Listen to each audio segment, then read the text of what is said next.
In this video, I'm going to show you how to replace the ink toner of your Pantum printer. First step is to open the ink chamber. So lift it from here. It goes all the way back. There is a place to open the ink toner, so you can just slide it out from here.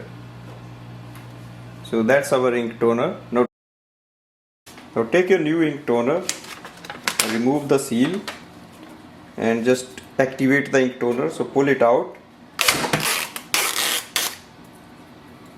Now place it here with the roller facing back and place it here.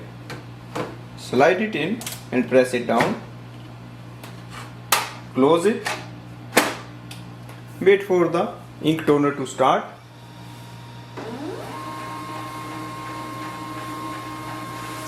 And we are ready to use it. Thanks for watching.